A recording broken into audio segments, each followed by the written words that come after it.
welcome to another Toon Network match report of me, Adam. It's finished at the King Power Stadium. It's finished Leicester 1, Newcastle United 2. That's another 3 points for Newcastle United and Rafa Benitez in what was a pretty much classic Newcastle performance in terms of obviously lineup. It was the third time Rafa picked the same lineup.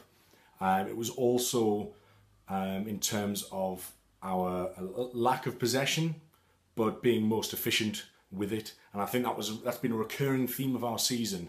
And you know, we picked the same side, but we were buoyed by the fact that Ndidi was missing for this one, which made, you know, they're a very good side. Claude Puel has got them playing some really attractive stuff this season, and he's proven a lot of people wrong. But without that kind of, he's sort of their metronome, indeed. He just keeps everything ticking over. And Iborra ended up coming in for him. But then obviously, some of the way through the game, Iborra got injured himself, and young Chiduri came on. So, you know, the form that Shelvey and Diame have been on in recent games, their form is electric, their chemistry is undeniable. That was going to be difficult for any opposition team coming up against those two anyway. Just ask Manchester United, just ask Southampton, just ask Huddersfield. So with both Iborra and Ndidi not available in that, you know, that middle third, suddenly that gave Newcastle a massive advantage because they were able to limit the home side and they just let them have possession. So Leicester had 66% possession today, but only managed one shot on goal, and that was Vardy's consolation in the 84th minute. So they hadn't had a shot on target until the 84th minute, which is crazy. But again, if you see how well Diame was at sort of breaking down and intercepting and crunching challenges, he was a midfield destroyer. He epitomised the attitude of the rest of the defence as well. I mean, he really grabbed that game by the scruff of the neck and just put some fight into it and some spirit, and you just tell Newcastle wanted it. You know,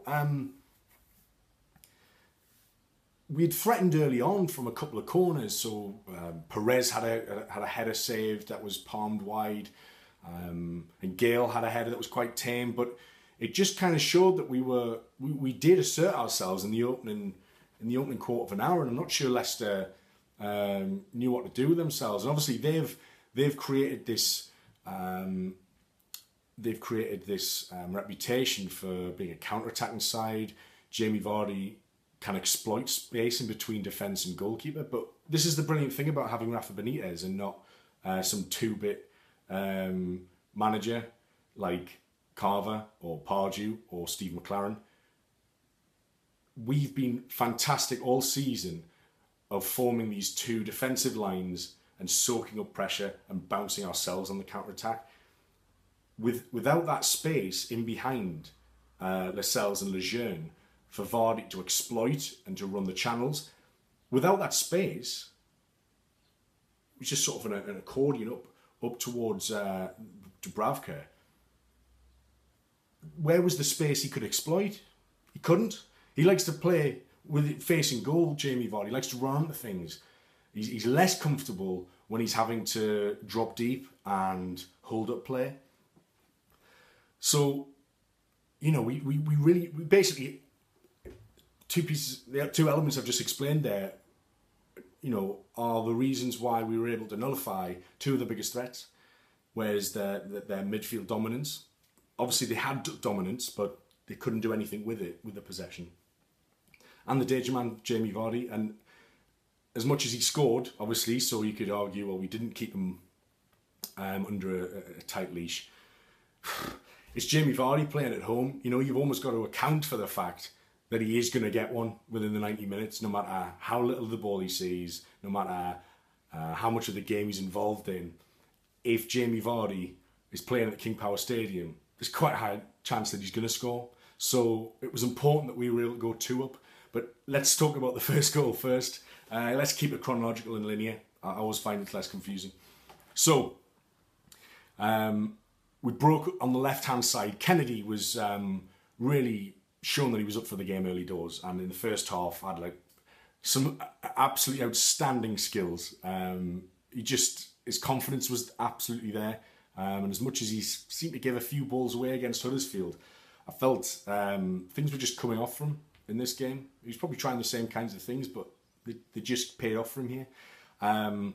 So he fed Perez down the left wing, who, you know, he's been on absolutely class form, Jose Perez, and he was driving at Simpson and the Leicester City defence, and he's basically come into the box, on the edge of the box in the corner.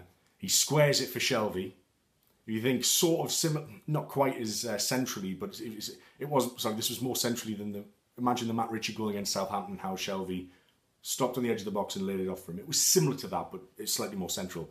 So Shelvey has gone to look. He's got to look to curl one, and he dummies it. Honestly, the feint is unbelievable. So he basically sends the entire Leicester defence for a hot dog. Like, Maguire's gone, and Morgan's gone, and even then it looks like, well, just hit it with your left foot. You've opened up your yard. You know, you've opened up yard of space, or 2 yards, given how amazing the feint was.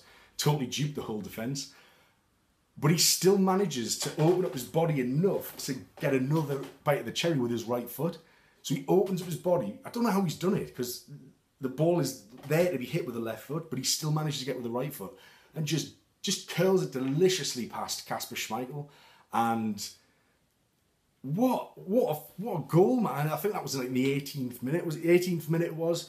So, I mean, a completely unexpected lead, to the extent that not many people expected us to get, to win at Leicester for a start. But actually, in the context of what had gone for the opening 18 minutes, we were probably worth our lead, because we had been the most assertive, and we basically looked like we wanted it more. Now, there was an incident early on whereby, this was shortly after the goal, and I think Maguire's got himself absolutely riled up. So Maguire's on the ball, Gale's chasing him down, snapping at his heels, you know, and Gale's kind of got his hands on Maguire's shirt, sort of like, he's just trying to tug him from behind. There's no more to it than that. Maguire reacts, he turns around, he lashes out, and he's kind of gone to say, like, get off us, you know, just get off like that. But what he's done, he puts his hand right in Gale's mouth. So he basically does this.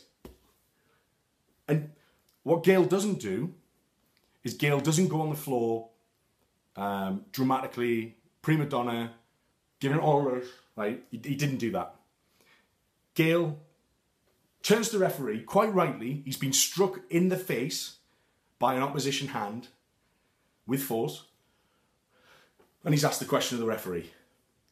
Now I was listening to some Don Goodman co-commentary for the match, and we all know Don likes to embellish things when he's commentating on Newcastle games. I'm sure there have been plenty of games last season in the Championship where he probably said some very bizarre, choice things about Newcastle. Obviously, I'm sure there's a Mackham connection there, isn't there? It's probably what it is. But he couldn't believe, he basically accused the Newcastle players of forcing Stuart Atwell to consult the linesman to see if it should have been a red card. They've hounded him. They've hounded him.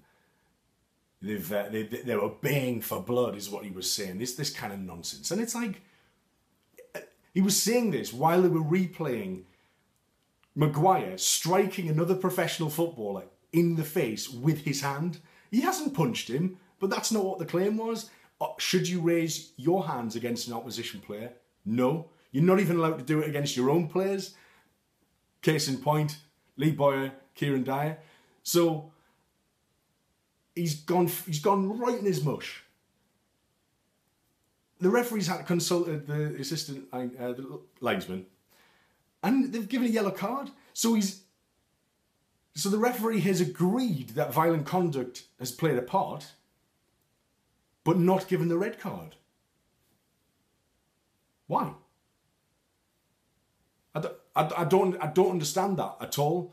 I don't understand how you can, by giving a yellow card, you're determining that you've seen the incident and that was foul play from, it was violent conduct from Harry Maguire.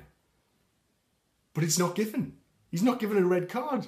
It's absolutely bizarre. It's like, it's kind of, I know there's a lot of grey areas in football, but that was kind of all or nothing, that. You know, it's kind of like,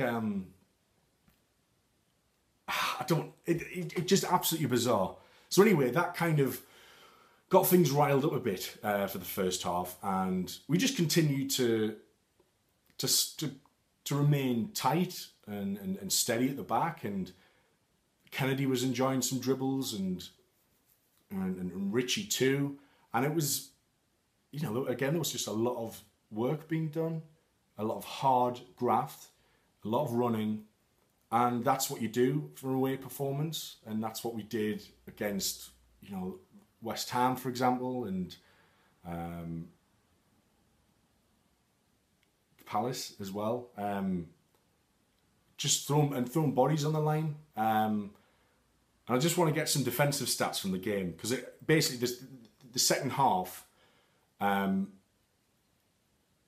Leicester, I guess, tried to push their way more into it, and forced them, just basically try to do more with possession than they had been doing in the first half, which was kind of really dominated by Newcastle. Even if they didn't have the lion's share of possession, they were kind of quietly dominant, if you will.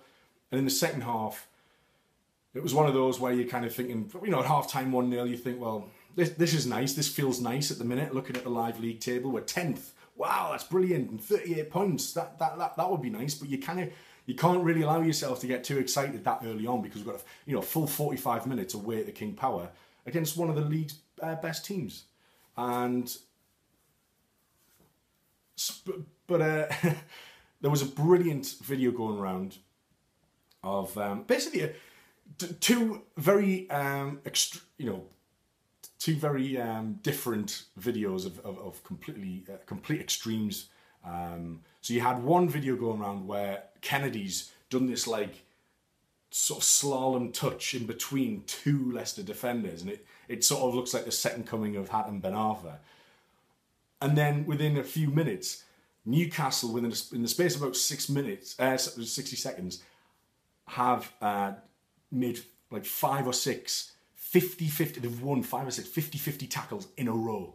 And each one sort of, the crowd, the Newcastle travelling crowd are sort of celebrating with more gusto with each one. So it was like, way, way, way. It was fantastic. And that was pure heart being shown there. Pure heart. And when we've seen loads of our best performances this season where we've been putting bodies on the line. You look at the Manchester United game as a perfect example. And we absolutely put bodies on the line. We fought, and this, if you think about these tackles that are being made, yes, you need to have, you know, talent and timing and intelligent stats to be able to tackle accurately and well and maintain those banks of four, but a lot of just working hard, which you would kind of think just goes without saying. That's a mentality thing. It's got nothing to do with kind of how talented you are. If you're a professional athlete in the Premier League, you can largely assume that you can run quite a bit.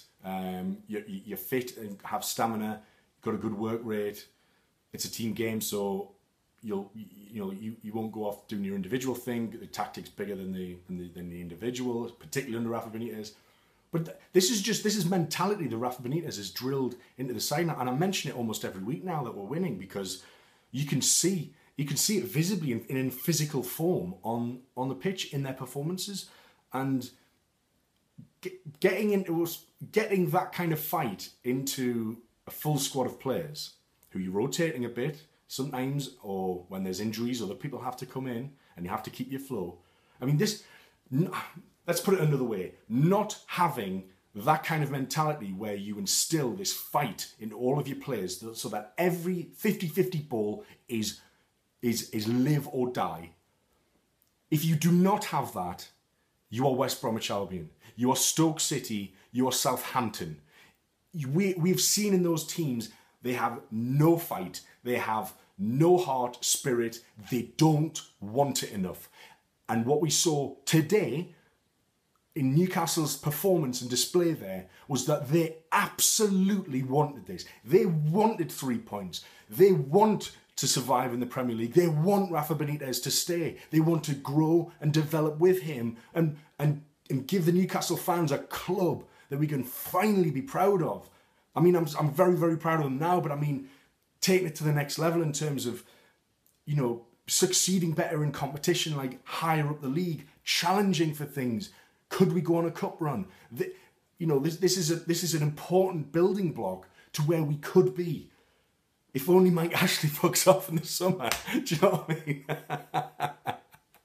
But anyway, so it was a very scrappy second half, and it was a bit of, you know, we were having to be a bit agricultural, I guess, in our approach with just kind of clearances and things. But Lejeune, it's basically a couple of tackles have gone in around sort of in our edge of our third, of our defensive third, and Lejeune's just smashed one. He's just smashed one 65 yards, and it's gone all loopy, and it's bounced down, and suddenly at this point, Wes Morgan and Harry Maguire, you know, two fairly reliable centre-backs. Harry Maguire probably will start at the World Cup. And the ball is just bouncing. They basically allow the ball to bounce. Now, we all know if we're playing school football, non-league, Sunday league, non-league, I'm playing non-league, terrible.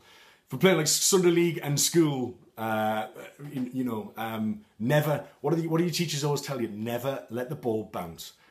Harry Maguire, Wes Morgan, professional defenders, let a looping 65-yard ball bounce without any of them in any attempt to go for it. Now it does kind of curl around a little bit, but they just kind of get caught so flat-footed from they obviously just weren't expecting it. And who's latching onto it? It was the man already with an assist in the game who teed up John Joe for his delicious finish. It was Jose Perez, who's been absolutely fantastic the last few games in terms of his work rate and his goal threat. He obviously got the winner against Huddersfield, so he had some momentum from that game. And he's just fancied it, and the confidence shows because he's gone. I mean, it was like in the times with Cisse when he first arrived for that half season, where Patrice Cisse did not think about any shot he had. He just went for it. He didn't let himself second guess himself. And he lashed it and he scored some unbelievable goals. And this was similar. The fact that he bounced once and he's latched on. He's just read the flight, the path of the ball just far, far better than Morgan and Maguire could. Schmeichel's off his line. Ever heard that before? 5-0 Man United. So it's similar obviously where Philippe Albert chips Schmeichel from 25 yards out. Similar position actually. Except this was a lob this time because the ball was bouncing. It was struck in the air rather than chipped off the ground. A lot of people making that mistake. And he's just lobbed it beautifully over Schmeichel, and it lands in the net. And you hear the away fans going absolutely mental, and rightly so. We had no right to be 2-0 up away to a top half team with the squad that we have, but we did it because of Rafa Benitez and the belief that he's instilled into his team, that we don't need possession to win games and to affect change. We just need to be more efficient when we get those chances. And Perez, it was sort of barely a half chance really. It really wasn't clear cut at all. But he's gone for it. He's bold, and what a finish! And we've scored two really attractive goals, both from outside the box. Now, I've been bleating on that Newcastle have the biggest percentage ratio of shots outside the box in the entire league, having only scored 2, but before this game. Now we've got 4 goals. For some reason, it was just working for us from long distance. Later on, Richie had a chance from long range that was lucky not to sort of make more danger for Schmeichel. But at 2-0, you're kind of coasting at that point, and other results seem to be going our way. A lot of draws. and still sort of in 10th at this point. We dropped down to 11th in sort of the live league table because Watford went ahead. And, Burnley scored 2 in 2 minutes to overtake. So that's got us into 10th as it stood. The last time I checked, it was other results might have gone in the 90th minute. I wanted to come up straight and record a video. So, but then pretty much the main thing that Martin Dubravka had to do, the first real danger that he had to deal with, has he come out too slowly and not challenged Okazaki fast enough? Basically, Okazaki's headed it across, and Jamie Vardy was there from kind of close range to stab it in. Now, that was the Vardy goal that obviously I was mentioning before, that he's more than likely, no matter how absent he might have been in the entire game, to just have the anticipation of being in the right place at the right time and get a goal back. And you're kind of worried at that point because there's 10 minutes to go. Leicester were throwing men forward. They'd brought on, basically taken off Danny Simpson and shoved a forward on. So they'd very much gone attacking. We'd brought Hosselu on at this point, and Yedlin came off, so Manquillo. Yedlin was, I think, got a bit of a knock, so Manquillo came on late in the day, and Atsu had come on for Kennedy as well. Kennedy had a really, really good game, and I think it was just a bit of fatigue in the end why Benitez is bringing him off. But again, that's part of conditioning. The game at 2-0 seemed... 1-0, 2-0 seemed pretty comfortable at 1-0, so he's brought Kennedy off just to save his legs and to make sure that he's going to be absolutely ready for Arsenal at St James's Park next week. As it happens, Leicester were just all bluster. They had 66% possession, one shot on target from Vardy from close range, and they just didn't trouble us enough to be able to deserve a win. I wondered whether it was going to be another Bournemouth situation where we let a lead slip in the last minutes, but we held on. And Dubravka, when he had to come for a very important ball later on, clutched it securely, so he sort of redeemed himself, I think. And look, I'm not gonna be too disheartened that we conceded this late goal and we became a bit shaky. And I don't want to point any blame, because we've won a game that nobody probably expected to win. We probably didn't chalk this down as a win. A draw possibly. But what this win does do is that means results against Spurs and Arsenal really don't matter. We've got West Brom to play. And again, I can't see us doing worse than a draw in that game. But it just means that we can go out in these games against the bigger boys, against Spurs, against Arsenal. We've got nothing to lose. Rafa been talking about getting to 40 points. That's his goal. That's his only focus at the moment. And we're 2 points off that, and we've got 6 games left, and one of them's at home to West Bromwich Albion. So fantastic. You know, we're playing Watford, who are horribly inconsistent, really flaky team.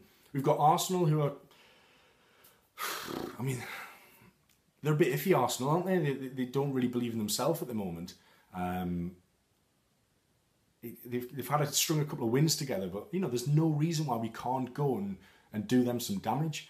So we're now absolutely looking up and not looking back. We're 10 points clear. Southampton have a game in hand on us, but Southampton, as it stands, at the time of recording this video, we are 10 points clear of Southampton's 28 points, Stokes as well, and we're on 38 points. It's just a fantastic position to be in, and it means our goal difference goes to -8 as well. That's positive. More goals from outside the box. Perez is my man of the match today, because he was involved in both goals, and I think he's obviously in the last 2 games been absolutely crucial for us from a very tangible goal perspective.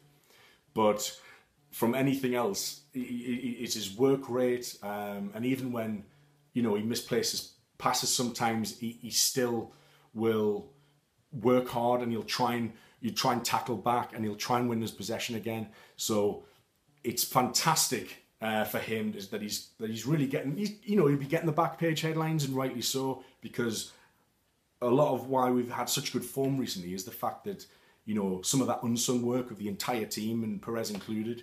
So a very well done to Perez, but I think our whole defence, bar that last little hiccup in the 84th minute, our whole defence really looked organised and solid, and to be able to suppress another very attacking side in the Premier League, as we've done a few times, I think that's very, very commendable, and full marks to Rafa Benitez. It's absolutely fantastic. Not many teams have gone to Leicester and turned them over since Claude Puel's come in, because he's been fantastic. But brilliant, 38 points. People have survived on 35 points. There's no way we're not getting over 40 points now. Absolutely no way. I think the West Brom game will be a win, and I think there'll probably be another surprise win elsewhere as well. Might get a draw against Watford, but the next game is a home to Arsenal. It's on the Sunday. Please check back. If you subscribe now, then you won't have to check back, because it'll automatically get a notification when my match review video will be in. Another 2 Network match report, and as ever, follow us on Twitter at the 2 Network. We're on Facebook as well, the 2 Network 1892. We're on SoundCloud and iTunes if you want the audio version of these match reports. Otherwise, we're all there on YouTube. Hit that subscribe button, and please tell your friends if you've enjoyed the video. Onwards and upwards. Thanks very much. I've been Adam. This has been another 2 Network match report. Bye-bye.